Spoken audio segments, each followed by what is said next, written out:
ভাই দুনিয়াতে যেরকম যুদ্ধ শুরু হয়েছে এটা দেখে ভাই আমি টেনশনে পড়ে গেছি যে ওয়ার্ল্ড ওয়ার 3 যদি সত্যি সত্যি একবার শুরু হয়ে যায় তাহলে বাংলাদেশ নিজেরা বাঁচাইবো কেমনে, বাংলাদেশের ডিফেন্সের অবস্থা কি। বাট পরে আমি রিয়েলাইজ করলাম যে আমাদের তো চিন্তার কোনো কারণই নাই। হ্যাঁ, কারণ আমাদের কাছে দুনিয়ার সবচেয়ে বেস্ট ডিফেন্স রয়েছে। কি বিশ্বাস হইতাছে না? আমারও হইতাছে না। বাট চলো তোমাদেরকে আমাদের ডিফেন্সের সাথে পরিচয় করায় আনি।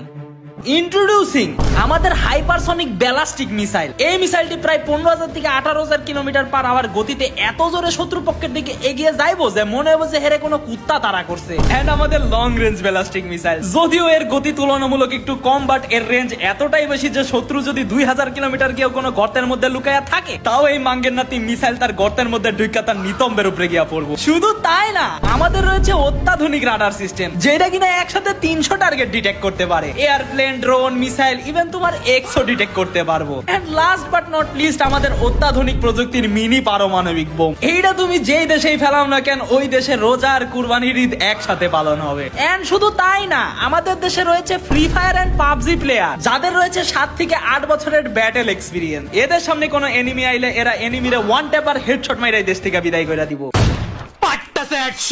So we are completely safe. আমাদের চিন্তার কোনো কারণই নাই। নাকে সরিষার তেল দিয়া ঘুমাও। তোমরাও যদি এই বিষয়ে আমার সাথে এগ্রি করো তাইলে রে ভাই আমারে কমেন্টে জানাও। আর এরকম মাইন্ড ব্লোয়িং ইনফরমেটিভ ভিডিওর জন্য অবশ্যই ফলো মারো।